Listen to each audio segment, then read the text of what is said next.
Hi, everyone. Thank you so much for joining us this morning.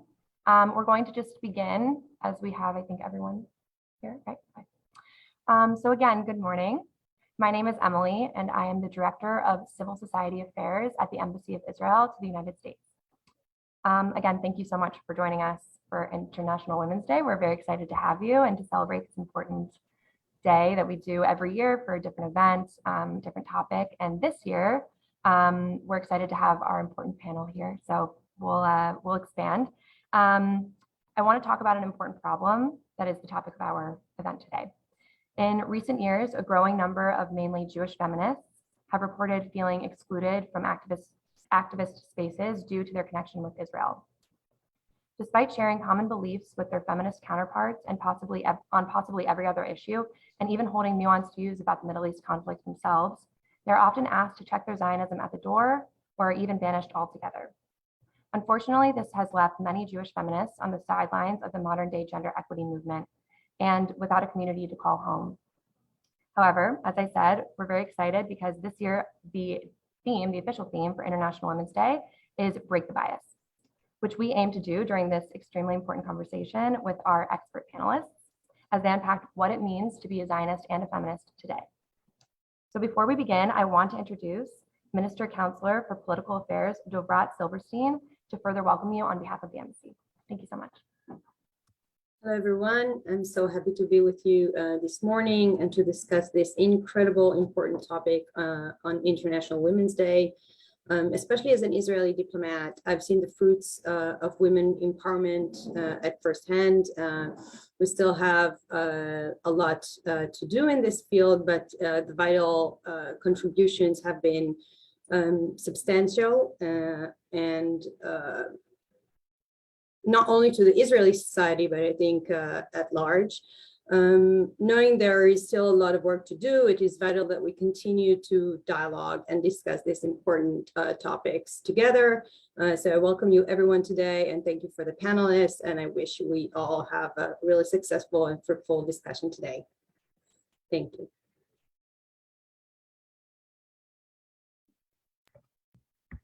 Thank you so much, Dovrat. So now I want to welcome our panelists, and I'll just go through our list. So first we have author and former member of Israeli Parliament, Dr. Einat Wilf. We also have founder and executive director of the Zionist movement, Amanda Berman. And we finally have global inclusion strategist and interculturalist trainer, April Powers.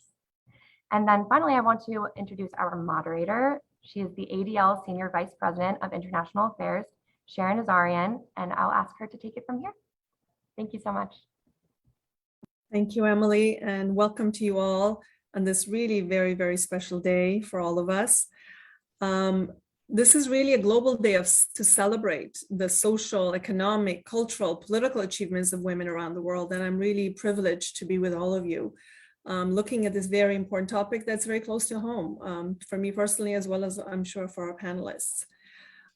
Today at ADL, I can tell you that we celebrate all women who are taking the lead in the fight against anti-Semitism, anti-Zionism, and all forms of hate, including feminicide, compulsory hijab, such as is in my country of birth of Iran, and any act that dehumanizes women. So we have all of that in the backdrop of our conversation today, as we celebrate these three trailblazing women on this wonderful panel today. So thank you all ahead of time to the amazing women on our panel for everything that you do every day. So I want to start by kind of defining our terms. You know, these are complex times when we talk about both feminism and Zionism. You know, there's a real mix of feelings among women even, but globally speaking, about what these terms mean, what do they reflect, and are they, you know, positive terms or negative terms? So Einat, I'll start with you if you don't mind. I saw on your Twitter, you posted this wonderful panel for today, and you said that feminism and Zionism are actually both movements for liberation, for equality and self-determination, and that their achievements are still fragile and they face backlash to put women and Jews back in their place. So maybe we'll ask you to start by kind of telling us, how do you define these terms? What do they mean to you in your daily work? And then we'll go from there to Amanda and April. Please, Einat. Thank you, and it's a true pleasure to be here. So being a feminist and being a Zionist are two identities that I wear very openly and proudly. For me, they reflect both a historical element of gratitude. When we grow up, we tend to take the world around us for granted, but over time, we realize that all the things we take for granted today as women were fought for by many courageous women who came before us, and who today these things, we take them for granted, but at the time they seemed entirely radical and crazy. The same for Zionism. We take for granted the ability of Jews to live safely, securely, to walk in this world with their head held up high, know that someone has their back. But this was the outcome of people fighting for a truly crazy vision and make it a reality. And over time, I realized that those two identities, they come from a similar source. They're both daughters of the Enlightenment, of the idea that all people are equal fundamentally. They all have the right to determine their fates, to govern themselves, to rule over themselves. And both feminism and Zionism that emerge as movements for liberation of women and Jews from, in both cases, millennia of oppression, of being placed aside, of discrimination. These were movements where women and Jews basically said, in the spirit of the time of equality, we want to be treated as equals, and even more important, we will not let the others define the limits of our identity, of our aspirations, of who we can be.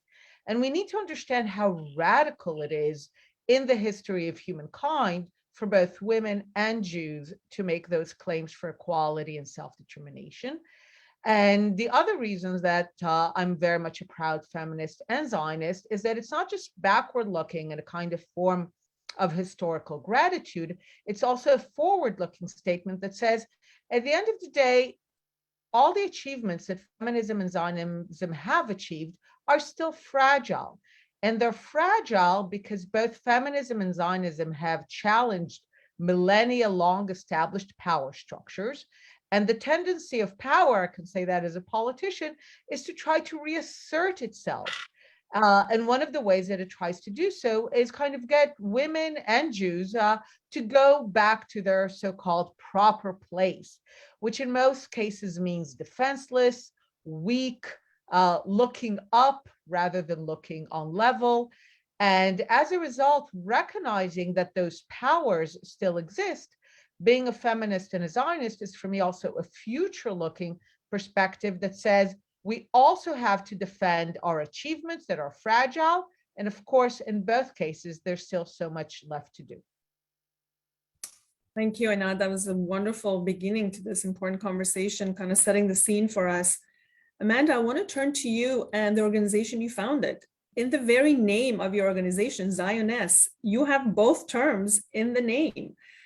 Tell us about kind of the thinking behind the organization and how these two concepts of Zionism and feminism kind of show up in your work every day. Tell us about it. So thank you. It's such a great opportunity to be here among people I admire, friends, and to be here with the embassy. And yes, Sharon, I think you hit the nail on the head. Zioness is about making sure that Jews who hold both of those identities, the Zionist identity and the feminist identity, and the progressive identity more broadly, are able to live fully and authentically in those identities at the same time. And, you know, as Emily said in the introduction, unfortunately, in the United States, we have a lot of places, spaces where American Jews feel like they have to choose between those two pieces of their identity, and they really can't.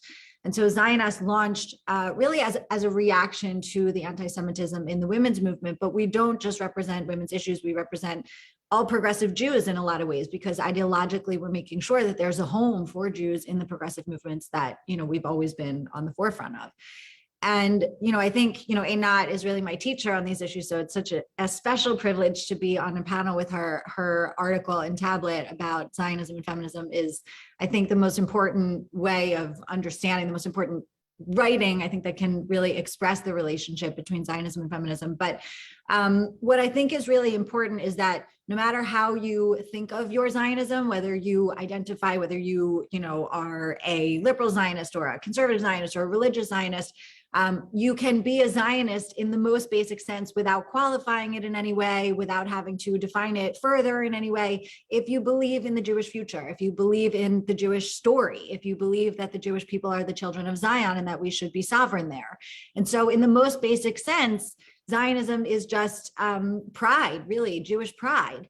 And feminism is the same. It's about, believing that women are equal, that women should be treated equally, that we have just as much to contribute as men in our society. And, I think there's been, in history, it's sort of funny because we get a lot of questions at Zioness from men of a certain age, I think, who have been really alienated by various iterations of the women's movement. And the women's movement, as we know, has evolved in lots of different ways over time. It started off being relatively racist, in fact, and really only was working to advance white women. And now we talk so much more about making sure that we're advancing all women. There were definitely periods in the American women's movement where men were told they couldn't participate. And I think there's a reaction sometimes to Zioness in the sense that men feel like they want to be involved, that they care about the issues that we advocate for, that they're proud Zionists and also progressives who care deeply in the fight for social justice in America, where they live and work and vote. So they ask, are men allowed to be involved in Zioness? And of course, the answer is yes. Anyone of any identity can be involved in Zioness if they feel connected to our mission and to this intersection of our Zionism and our feminism, which I think our feminism is really part of a broader belief in, what Einat says, which is the enlightenment in justice and progress for all. Thank you, Amanda. Really, really wonderful, again, opening. April, the issue of identity is really kind of the cornerstone of a lot of the work that you do in the DEI world. So talk to us about identity and these two terms, Zionism and feminism, and how they show up in your world. And tell us a little bit about kind of the idea of being able to choose your own identity and what does that mean now in progressive circles? Well, we'll get into that a little bit more, but tell us a little bit about how it manifests in your world today. Absolutely. And thank you again. I want to thank everyone for being here. And I'm happy International Women's Day. I do have to say my hearts are with the people of Ukraine right now. It wouldn't be me if I didn't say I hope for peace everywhere. For me, my identity, I'm a Black Jew. I'm a Jubian princess, right? And I have been working in progressive spaces. I have worked in DEI for many, many years, diversity, equity, and inclusion. I have been told that I could not work and should not work in those spaces because A, I love Israel, B, I believe that Israel has a right to exist and that I couldn't be neutral. And I don't think that that's a neutral stance. There's being told that that's not a neutral stance is really, really interesting. And so when you're asking Sharon about identity, many of us, as Amanda mentioned, are being asked to leave our identity at the door. And to that I say, if you don't have a seat at the table, then you are on the menu. And many of us were asked to leave the Women's March. I actually went to the Women's March in DC with 3 generations of my family and bought the sweatshirt. I have, I was there and no, you're not going to get me to leave that space because I identify a certain way. So when I think of Zionism and feminism, I think of an eternal longing, of generational trauma, of being asked to leave certain spaces because of who you are, of the year 70 of the colonization of our native homeland, and that longing ever since to want to go back. So for me, Zionism is because I went to Israel, loving Israel, wanting there to be a safe place in the world for Jews to be. My feminism is wanting the world to be a safe place for women. And I believe that both terms have very large tentacles, right? Like you do not have to be one type of feminist or one type of Zionist. You don't have to believe in all of the policies of Israel in order to believe the simple truth that Jews have a right to a homeland. Israel has a right to exist, period. End of sentence. What you do beyond that sentence is an individual journey. Same with feminism. If you believe that politically, socially, economically, women have a right to equality, that's a little bit more, what happens beyond that is a little bit more structured, but we still, if you have that foundational belief, then we have a lot to talk about. If you don't, we should still talk, but you don't get to choose by identity for me in terms of, as Amanda said, staying out of progressive spaces and those dialogues. And I'll get more into that, some of that, my experience later, but that would be where I would start with that. April, thanks for that real clarity. And I think, again, we're off to a very good conversation here. Einat, the May conflict between Israel and Hamas normalized kind of anti-Zionism in a way that had been really unprecedented. We at ADL really documented the levels of attacks against Jews who just happened to identify with Israel, online, offline. We saw, violent attacks on Jews, physical attacks, but really what we saw on online was really like it felt like a storm coming onto all of us. Tell us a little bit about kind of the criticisms you faced, maybe in feminist circles, for being a Zionist. How does that impact you today? How did the May conflict that really brought this out in force impact you as a politician, as a former politician, as someone who writes on these issues? Tell us about kind of the negative side of all this. So one of the reasons I insist on using the labels, whether it's Zionist or feminist, is precisely because I don't want to hide, and I do want people to deal with the fact that there's an element of confidence here, like Amanda said, about pride, about insisting, like April said, insisting on the identity. Because one of the things that I've noticed both with anti-Zionism and people who are anti-feminists is that they work by trying to drive a wedge between what I call the good Jew and the bad Jew, or the good Jew and the bad Zionist, or the good woman and the bad feminist. And the difference between the good Jew and the bad Zionist, or the good woman and the bad feminist, is power. The idea of the good Jew or the good woman is to create an ideal of people who are uncomfortable with power. And the idea of creating this notion of the bad feminist, or like, a good girl shouldn't call herself a feminist, or, Jews should feel uncomfortable with the idea of being a Zionist. What really is the notion of relationship to power. And one of the ways, as I said, the backlash to put Jews and women back supposedly where they belong, the first step to that is making them defenseless, depriving them of whatever power they've been able to accumulate in the past century through this process of liberation. And this is why, for example, when you see Jews exercising power, and in the most obvious way, military power, you will find the pressure for Jews to disassociate themselves from Israel and to say, no, I'm ashamed and I'm not part of that. And this is the way of saying, look, I'm the good kind of Jew. I feel uncomfortable with power. And you see that in moments of conflict because there are still civilizations that the idea of Jews with the real power feels unnatural to them. You can also notice how women with real power have likability problems, right? This is how you kind of make it clear that we don't want them. There's something unnatural about these groups having real power. So this is precisely why I insist on it.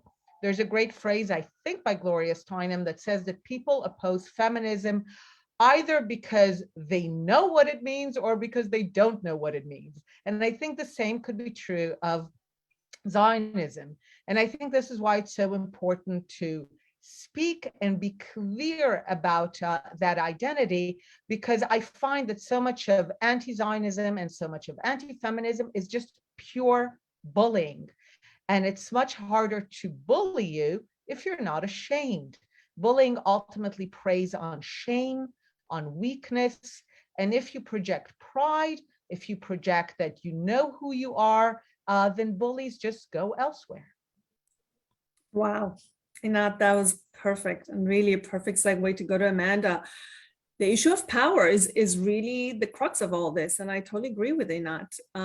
Tell us about, again, you are helping many of us in the Jewish community and the broader progressive community to be able to talk about these issues in a way that was really difficult to do before. And I really kind of commend you for that, Amanda. So talk to us a little bit about what some of the backlash you faced in progressive circles for, founding an organization called Zioness, where, Zionism is very much deeply steeped in it. Tell us a little bit about some of the difficulties.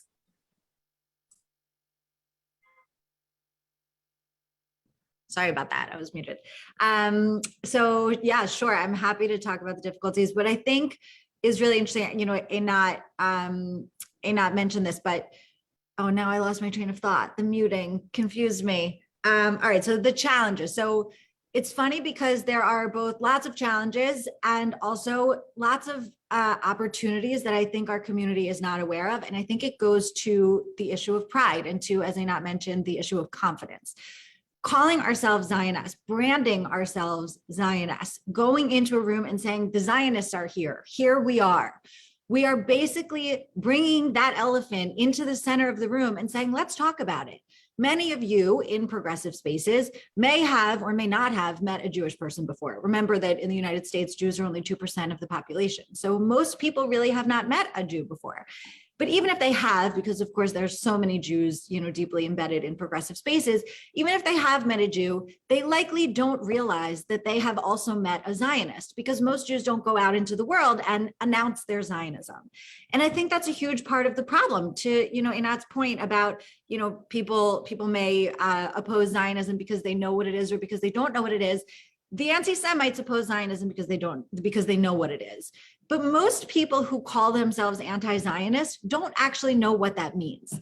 They actually think it's criticism of Israel, which of course is totally legitimate.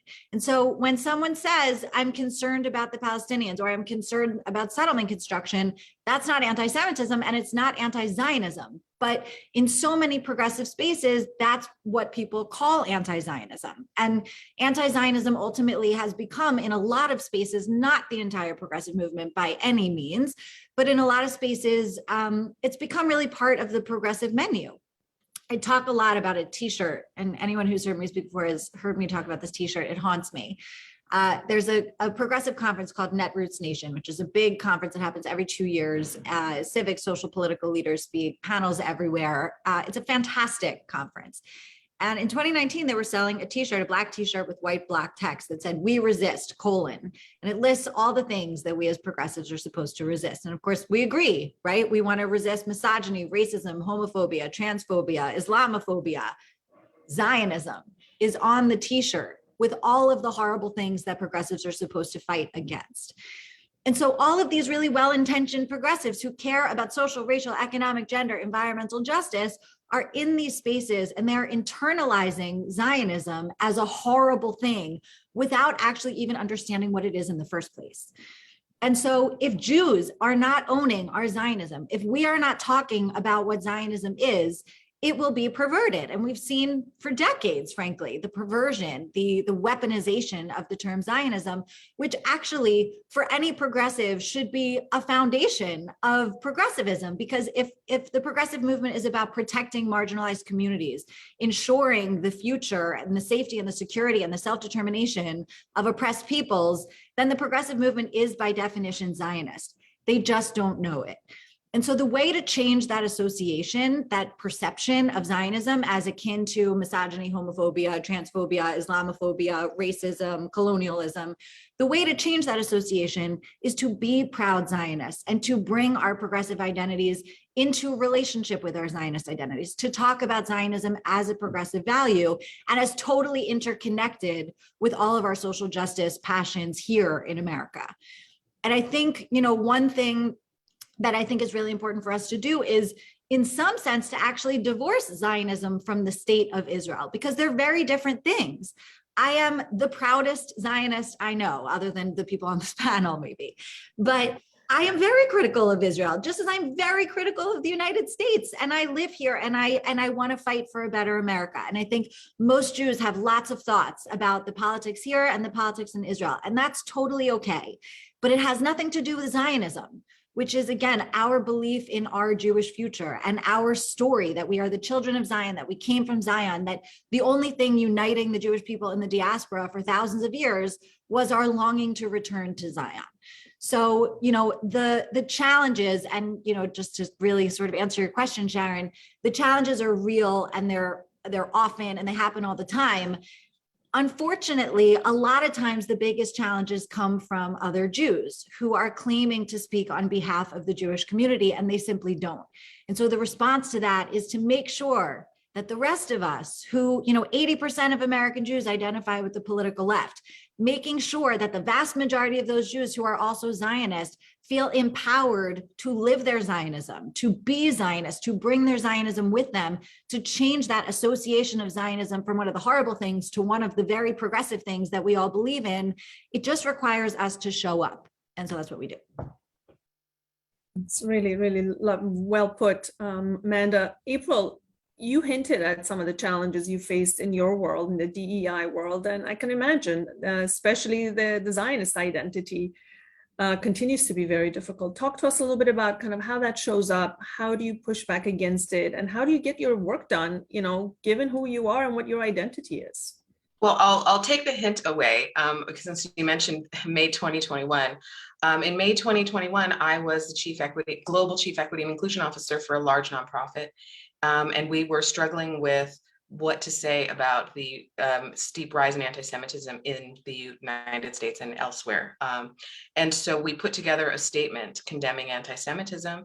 And it was very important to me, though certain people wanted to talk about the Israeli conflict. I said, no, anti-Semitism predates anti-Israeli sentiment. So we need to have a statement that's really clear that anti-Semitism needs to be on the forefront, and we need to talk about it. And that created, and we posted it, and there was, it was attacked. The statement was attacked, and I was attacked personally. And I want to say, Dr. Einat and Amanda are out and proud, but I have to say, in that moment, it was very scary. It was terrifying to be alone in that space, dealing with people. I'm as I mentioned at the top, I'm Black, right? So being called a white supremacist expletive, and told that my mother and I didn't have the right to exist, and among many other things. I mean, the FBI got involved. There were death threats and all kinds of things happening. But it is very scary to be in a progressive space talking about anti-Semitism, right? And then being forced or being called out as a Zionist, because the people had, they do all their research and they search through all of your social media and then post anything you've ever said. And of course, I've said things in support of Israel, right? But I'm not allowed to say it in my role as a chief diversity officer. And as Amanda had mentioned, look, being for self-determination and being for an oppressed group, it's the oldest hate, right? And being here to say, yes, this group has a right to exist, and separate from myself, has a right to exist and a right to self-determination in our native homeland that had previously been colonized, right? If we're using that terminology, left me open to rebuke. And I will say, I wasn't feeling like a proud Zionist. I wasn't feeling like a proud feminist in that moment. I was feeling like a concerned mother. And that is something we all also had to get over. It took me months. Amanda helped with that. She was the first person to come to my aid and be there. And I think that's one of the powerful things that Zioness and organizations like that offer, is this place, and others that say, we're here to support you. Because when you are that lone voice, as Amanda said, most people don't know Jews. They have all these opinions about who a Jew is, and most people don't know us. And even for us Jewish people to know that we are more of a people and a history and an ethnicity versus a religion and a nationality alone, is really important for people to understand. So one of the things that I do is I do work with Project Shema, and we tell the Jewish story for Jews, like in Jewish ERGs and non-Jews alike, so that they understand there's a story here. This isn't just something that happened in 1948 that we're all rallying, against. It's there. Jewish civil rights and women's civil rights is a very new concept in the history of the world. I mean, for Jews, it's like 200 years old. For women, we're still working on this in many, many places. And so it's important that we do hold our ground and stay in those spaces whenever possible. And Amanda, you were saying 80% of Jews are liberal. I'd say 90% of Jews are Zionists, right? And a similar number for US people who are in the US. A lot of people believe Israel has a right to exist. And so we have to know what those numbers look like, so that when people say Zionism is racism, this one just slays me. When that gets out there, you're able to take advantage so much of people's mindsets, because racism is a uniquely evil idea, right? To being racist, at least in the US, it's, you call someone a racist, it's fisticuffs. We get very animated if we're called racist. So when you put that phrase out there that Zionism is racism, which is patently false, it gives someone who, as you said, maybe doesn't understand it, as Dr. Einat said, or if you don't know what the definition is, then you either hate it because you don't know, or you hate it because you do know. That gives someone who doesn't understand an erroneous definition, but they can walk away with something, and they feel that they understand that in their hearts. And we really have to combat that, because it's simple language that does the most damage. Thanks, April, for that. So we at ADL really believe in the over 100 years of civil rights work we've done in allyship. We believe in showing up for others. And as we're talking about the challenges that you're all discussing, there's no doubt that both in the feminist and the Zionist movements, there are great allies out there that we need to work with. And this is a proven tactic that ADL's used for decades and decades. Einat, maybe in your work, can you talk a little bit about when we talk about allyships and showing up for other vulnerable communities, how does that kind of manifest in your work? Have you used that technique? Is that something that you believe in? And is that something that we today as feminist Zionists should be using in order to push our agenda forward? So I believe in a combination because sometimes we emphasize being good allies so much that we tend to gloss over the fact that we show up for others and then nobody shows up for us. So I think we need to have a balance. In my writing, I focus a lot on the inspiration of Zionism. Actually, but like Amanda said, the intersection of Zionism and progressive ideas.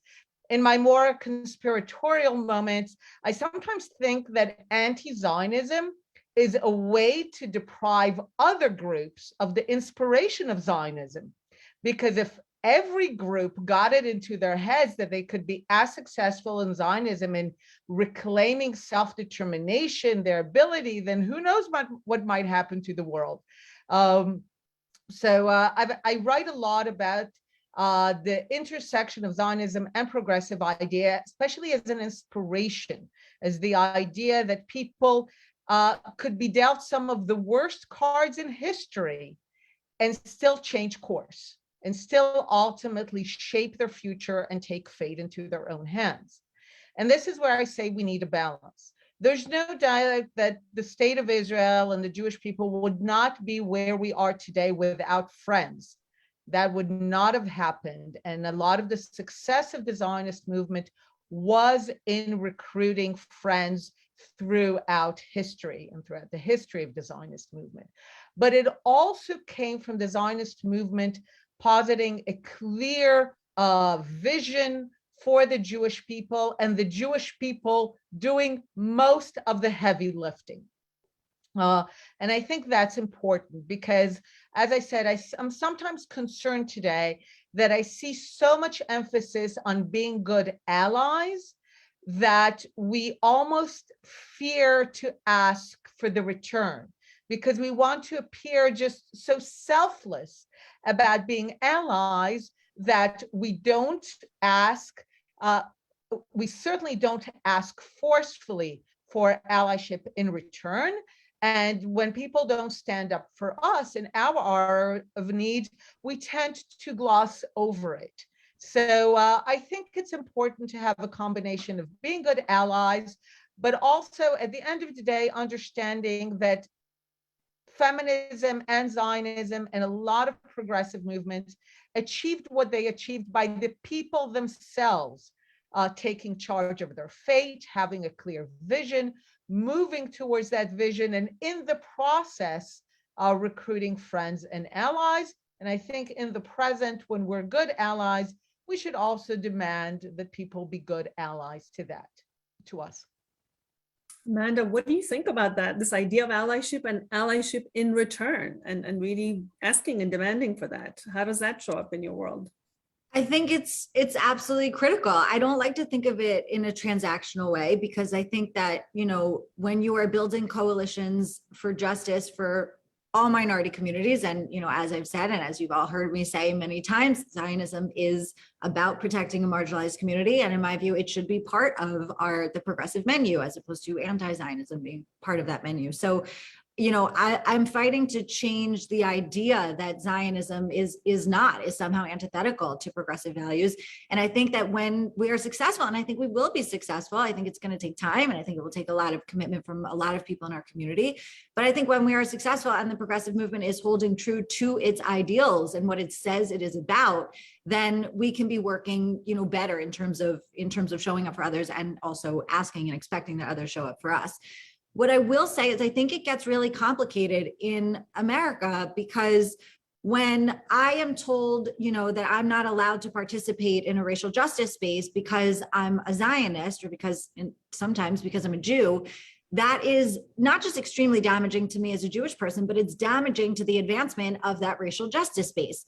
When people kick out Zionists from, you know, when Sunrise Movement tried to kick out 3 very prominent, storied progressive institutions, Jewish organizations, for being Zionist from a 200 organization coalition for environmental justice, it ended up harming that coalition, because for 3 days leading up to the actual event, everyone was just talking about anti-Semitism and anti-Zionism instead of talking about the urgent work of fighting for climate justice.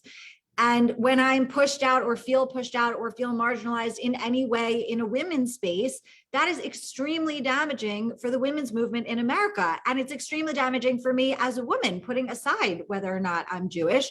My bodily integrity and autonomy is on the line in this country where I live and vote, and where I need to fight for myself and my values and other people like me. So allyship is really important, but the allyship comes from shared values, fighting for the shared values, and refusing to cede the space. And what I think is so important about the work that Zioness does is that we are reclaiming our seat at the table, not just as Jews, but as Zionists. There are a lot of people that feel, and I totally understand why, and I was one of them. When April mentioned going to the original Women's March, I actually did not go to the original Women's March, and I watched it on TV and I was crying. I remember just where I was sitting on my couch watching it. It was the one in New York City. It was so close to where I was. And I was crying, and I felt like I couldn't participate because the leadership was so anti-Semitic that I knew I wasn't really welcome there, even though there were millions of people involved. And, you know, over the course of the next several months is when I actually founded Zioness. And I realized if I'm not there, if we are not there, the anti-Semitism wins, the anti-Semites win. There's nothing they want more than for us to feel like we can't participate, that we can't actually show up as allies. Then they can point to us not being there and say, see, Jews don't care about progressive issues. Jews aren't participating. They're not showing up for others. So, and of course, you know, we all know, I think anyone who joined this panel today knows that Jews have been on the forefront of the women's movement, truly leading at every aspect of the women's movement. Jews have been on the forefront of the racial justice movement and the LGBTQ movement in this country, and climate change and every progressive issue.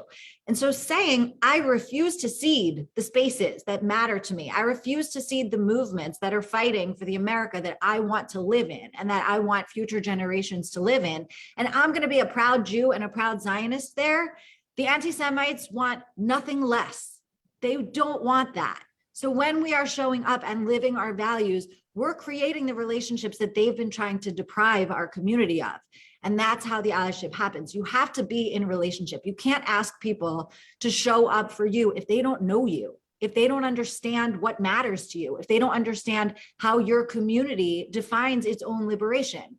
When you are in relationship, you can say to someone, we as progressives would never question any other community's definition of the persecution it faces or the liberation that it seeks. And the same thing should be true for Jews, but you can't have that conversation with people who don't know you. So April, I imagine that allyship is probably you touch on that a lot in DEI world, but also about this notion of right now in the post George Floyd moment in America, kind of reckoning with institutional racism. Some of what we hear, the narratives about anti-Semitism and anti-Zionism, is that right now, this is not what it's about here in America. Right now, the moment is about not only social justice, but specifically institutional racism. And therefore, you who really are worried about anti-Zionism, anti-Semitism, should just stay quiet right now and not kind of take the sunshine away from us. Talk to me about some of the complexities of that. I mean, I hear that a lot, I have to say. So tell us a little bit about kind of how does that show up in your world? That must be so difficult. It shows up in the fact that I said it. I have actually, those words have come out of my mouth. I want to be totally transparent with everybody who's watching. As in the George Floyd moment and in the racial reckoning of that summer, when Jewish people came to me knowing that I was a Jew and said, can we please talk about anti-Semitism right now? It seems like a good time. I said, in fact, no, now is not a good time to talk about it because we don't have the fear of being pulled out of our cars and beaten and all of these other things. There's the presumption that, there's the Ashka normalization, there's the presumption of whiteness, which is not accurate, but we have a lot more educating of the world to do about what Jewish means. That like in the US, 15 to 20% of us are Jews of color, about, Mizrahi Jews and all of these other things that would not be considered white, right? So there are a few steps that we need to take before what you hear from everybody, the excuses, right? But I genuinely believed it in that moment, and I still do. I don't think the George Floyd moment was the moment to combine anti-Semitism. I think we had George Floyd, that moment needed to have its own moment. Does that mean that moment is still here and that anti-Semitism isn't on the docket? Absolutely not. I think the George Floyd, the racial reckoning in the US means that we have seen anti-Asian hate and violence, and we spoke out about that. And nobody said, wait, we're still dealing with the racial reckoning for African Americans in this country. People were able to get on board with that. But when violence against Jews on the streets in New York, London, Paris, wherever, were about a country that we don't vote in, that some of us have never been to. I have, but we were beaten in the streets. And yeah, we still needed to talk about that, and we still needed to address that in that moment. And that's when I chose to address it in that moment. And I still feel like that moment is really right, because anti-Semitism is, racism kind of goes like this, it's a straight, anti-Semitism and our safety goes like this. And we have seen this over thousands of years. And though we may be here, as we saw in Germany, Nazi Germany, we can go here very, very quickly and lose our lives, our safety, and people don't necessarily see it that way. So when you say, people don't think it's the right time. But is that what, April, is that what allyship means then? Is it that in those moments where an ally is really in the crux of danger and societal? I think yes, allyship means mentor my ally. Oh, I'm sorry, you froze. Can you repeat the last part of, if on my screen you froze? I don't know if for anybody else. Oh, I'm sorry. Can you hear me? I can now. Okay, go ahead. No, I was just saying, is that what allyship means? That sometimes you do have to allow others and their vulnerabilities and their threats be center stage, and as a good ally, you say, okay, I'm going to step back for a moment, and then I'm happy to come. And when my community is being targeted, we hope that you will then allow us that space to be front and center. Yes, and yes, and I think Jews have been very good allies to the point that neo-Nazis have used the phrase "Jews will not replace us." And Jews will not replace us does not mean that 0.2% of the population is going to replace anybody. That's an impossibility. But it's about the allyship that we have given consistently over time to underrepresented and marginalized groups. That is one of the things that we do really well at, and we're helping brown and Black and other marginalized people. And so Jews will not replace us refers to that. And if we're doing that kind of work, we absolutely, as Dr. Einat said, we absolutely should request allyship back. But as Amanda said, if we aren't showing up there, because I think a lot of us have been pushed away or are afraid, or at least afraid to say that we're Jewish or Zionist, then they don't know who they're talking to, because there are so few of us. Or even if you are not Jewish and you are still a Zionist, because I don't think you have to be Jewish to be a Zionist. There are so many people who believe Israel has a right to exist, that I think you have to, in those moments, say, you know, I'm going to be an ally right now. Mm-hmm. You don't have to be a woman to be a feminist. For a man to stand up and say, no, she's talking. She's still talking. She still has something to say. And it was her idea, right? I mean, that's simple, right? But we still, I am asking for allyship from everybody, because you don't have to be in the group to necessarily stand up for the group. And I think it's a scary thing to do, but it's important if you believe in social justice and anti-racism and all of the other things. I want to go to questions from the audience, because I want to make sure we hear from them. There's lots of questions, but Einat, I saw your face kind of having some reaction. Did you want to share anything in terms of reaction to what you've been hearing? Yes, my only comment is that it's okay to say, okay, now we do not center ourselves, or it's not the moment, except that somehow anti-Zionists feel very comfortable demanding the space at the height of when other groups are experiencing difficulties. So if it were like, people would say, okay, this is the moment to deal with racism in America, and we're not going to talk about anything else, I'm cool. Okay, so everyone just give center stage to that process.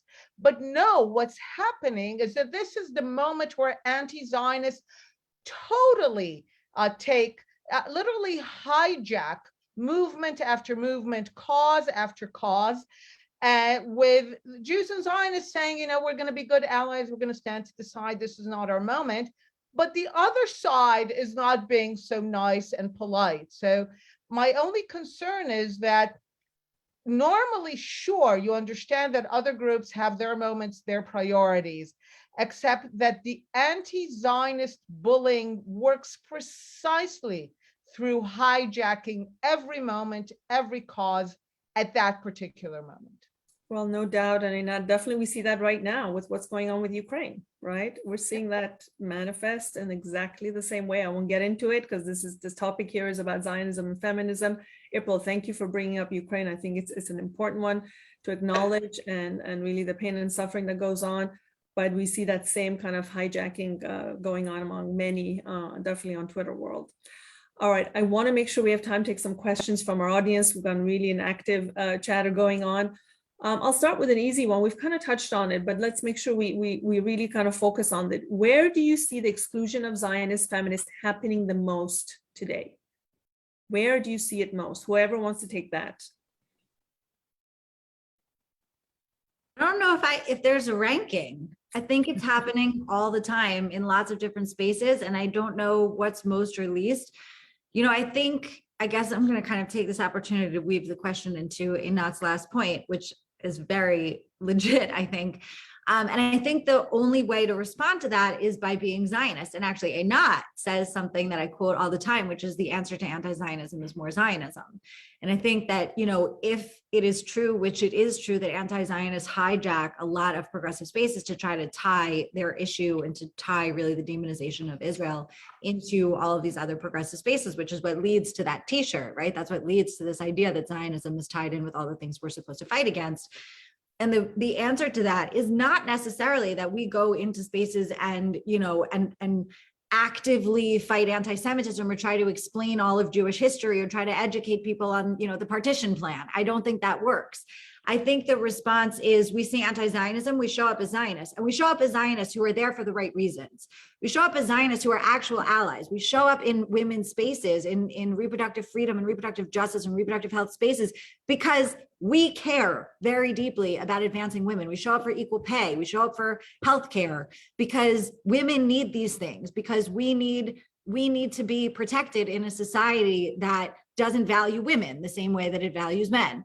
So being in those spaces because it matters to us, and also bringing our Zionism with us, that's the response to the anti-Zionists, because they're there trying to make these spaces about a geopolitical conflict 5,000 miles from where I am right now on the East Coast. And we're there trying to protect the integrity of that space by fighting for the issue that space is about, and actually saying, we're not going to let you hijack that space. We're not going to let you spread the anti-Zionism. We're going to confront the anti-Zionism with more Zionism, but we're also not going to let you destroy our movement the way you destroyed the British Labour Party and the Canadian Green Party, and the way that you're trying to destroy the progressive left in America.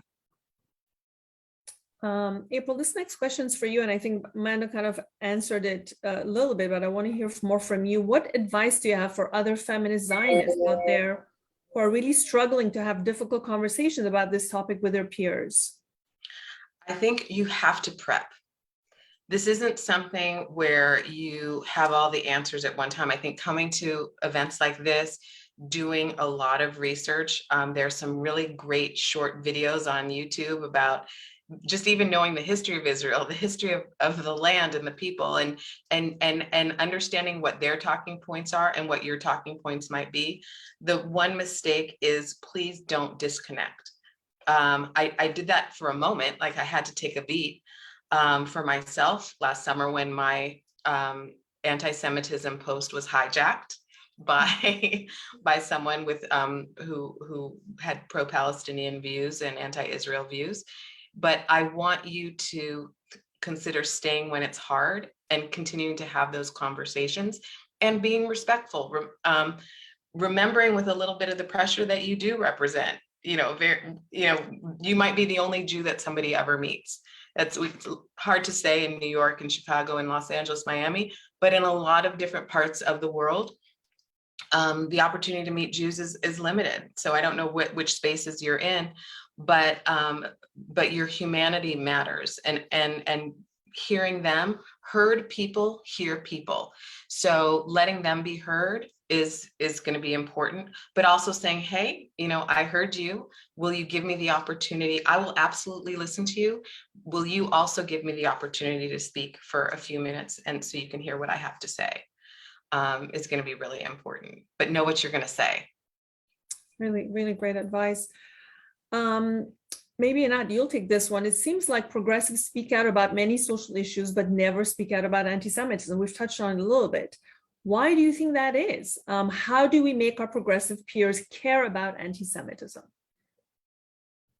So first of all, it's in the words. Especially among progressive groups, there's a tendency to view anti-Semitism as this Nazi thing of the past, or that exists among neo-Nazi groups in the present, but something that literally has nothing to do with them. They're not able to identify anti-Zionism as the left-wing manifestation of anti-Semitism. Highly relevant in the present, I always say that the Russians really don't get enough credit for the dissemination of anti-Semitism in the first half of the 20th century with the protocols of the Elders of Zion. They literally wrote the book. The Nazis did not have any new ideas. They basically took many of the Russian ideas and of course the old tropes. And then the Soviets, who are heirs to the Russian ideology, wrote the book on anti-Zionism, the whole idea of Zionism equals racism. That's their invention from the 60s, not something that happened recently. They just don't get enough credit for literally writing the books and the academic curriculum and material for the ideas that have infiltrated the left, and so many people in progressive spaces, when they're anti-Zionists, think they're saying something new, original, not aware the extent to which they're mouthing things that were written by the heirs to the Russians, protocols of the elders of Zion in the Soviet Empire. That's what they're doing. They're literally not saying anything new. So first, it's very easy for them to talk about anti-Semitism. They just don't think it's relevant for them. And when you ask them to talk about anti-Zionism, in the best case, they don't get it. They really think it's like some new idea, or they do get it and they're very much interested in promoting this propaganda. But I think that in many ways, ultimately, the best argument is the self-interest argument, and Amanda alluded to it. At the end of the day, no organization, party, society, country that has turned anti-Zionist has come out better for it on the other side. Simply none. The Arab world has only destroyed itself by making anti-Zionism into a central principle. And finally, some Arab countries are emerging from that, realizing what a wasted effort it was. The Soviet Union, of course, did not do well by its anti-Zionism. Amanda mentioned the British Labour Party, campuses, the women's movement. I just don't understand why any cause would take it on when you have so much evidence that really there is nothing positive to be gained by making anti-Zionism a central tenet of who you are. Amanda, I do want to turn to you, and we only have a couple of minutes left. Many progressives talk about anti-Semitism, and the way they see it is kind of an anti-religion issue, that Jews are somehow attacked because of their faith, but it's obviously not correct. So talk to us a little bit about that, and maybe that's kind of also some of the answers why in progressive circles, anti-Semitism is just not seen as such an issue, because they just think it's an issue of, attacking someone because of the way they pray or the way they see God. Yeah, I think it's a really important point, and it ties, seeing Jews as a religious group as opposed to as a people or a nation is, of course, the foundation of anti-Zionism, because if Jews are not a people, then they are not a people of a land who are entitled to sovereignty in that land. So, I think in some sense, it's just laziness and it's just ignorance. It comes from a place of really not understanding Jews and not really caring to understand Jews. But in a lot of ways, what I really want people to understand is that the vast majority of the progressive movement doesn't think about this stuff. They're not harboring Jew hate. They don't want Jews to leave the movements. They just don't understand why people talk so much about Jews and anti-Semitism on both sides, both fighting anti-Semitism and perpetuating it. So there is a core, a nucleus of anti-Semitism in the left that, most often manifests as anti-Zionism, but really anti-Zionism, and I think Einat touched on this already, anti-Zionism is just the manifestation of the same classical anti-Semitic tropes that have always been used against Jewish individuals in the past, or small Jewish groups in the past, that are now being applied to the Jewish state. And so you hear blood libels about Israel, you hear dual loyalty tropes, you hear the same kinds of things that you used to hear about Jews before there was a Jewish state, now applied to the Jewish state. And, if you are able to understand the Jewish people as a people who have a shared history, then you are acknowledging where that history started. If you see the Jewish people as a people who have shared cultures and shared language, not that so many of us speak Hebrew, but of course it is, our part of what defines, I think, our indigeneity to the land of Israel. If you think about those things, every time you think of them, you actually have to think of Israel. And so I think a lot of people, there's some cognitive dissonance and there's some ignorance and there's some just not really wanting to touch on this issue, which frankly, I understand. And I think for most people, including Jews, and I think this is one of the biggest challenges we face, most Jews cannot identify anti-Semitism. So most non-Jews certainly can't identify anti-Semitism. It doesn't manifest as clearly as other forms of bigotry. And so what I would love for us to do and to talk about as Jews, as people who are involved in the progressive movement, is that the Jewish people are a lot like Muslims in the sense that, and Sikhs, and there are other groups, and actually this appeared in some legislation that dealt with civil rights issues on campus, that Title VI, that a lot of people talk about on campus. Originally, Title VI does, well, actually, still, Title VI does not apply to religious groups, but the Department of Education has said there are groups that are both religious and ethnic. And so, and given that Title VI does apply to ethnic groups, we want to make sure people understand that Jews, Muslims, and Sikhs are also ethnic groups that have a shared religion, but are often targeted as a people, as an ethnic group.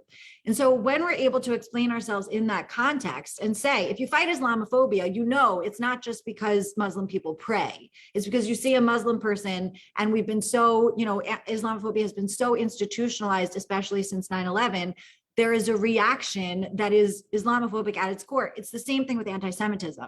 And anti-Semitism has been so baked in to our institutions and our systems and the foundation, not just of this country, but really of every country, you know, for thousands of years, really.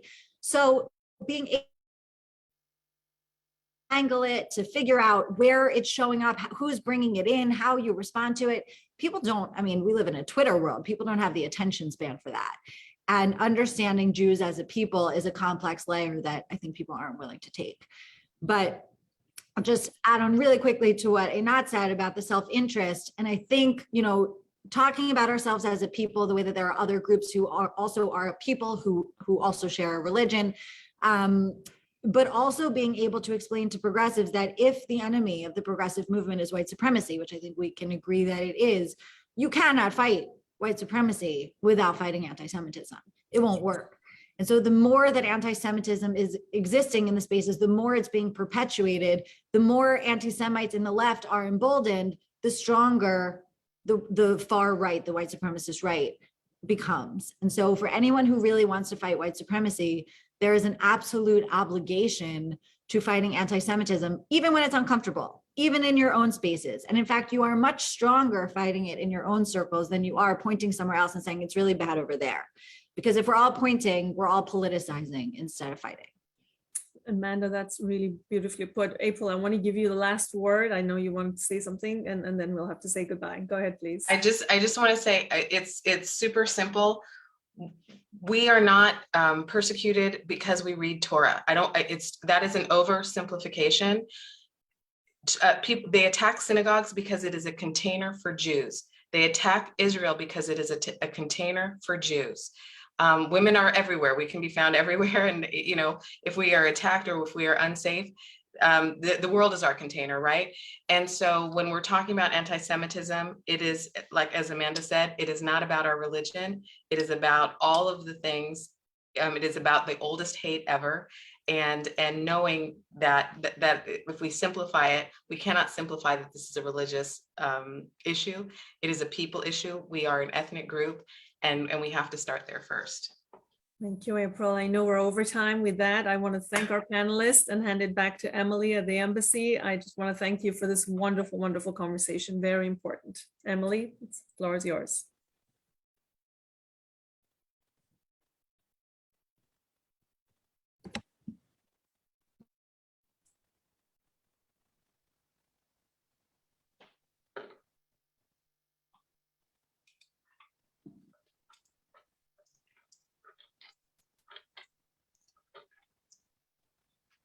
Emily's getting unmuted as we speak.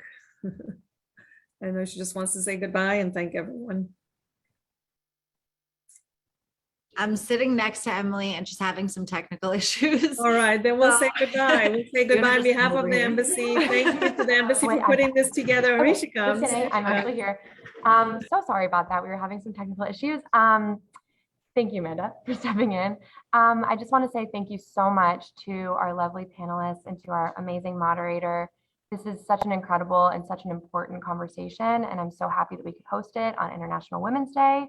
So just thank you so much. And I also want to say that if you'd like to view the recorded version of this, we're going to send a link to everyone that signed up over Zoom. And for those of you who did not and that are watching on Facebook, it is being recorded, and you know, anyone is welcome to come and after the fact, it'll be there long term. So again, thank you so much. And I hope that this was a good conversation, and we'll see you again soon. Thank you. Thank you. Stay safe. Take care. Thank you.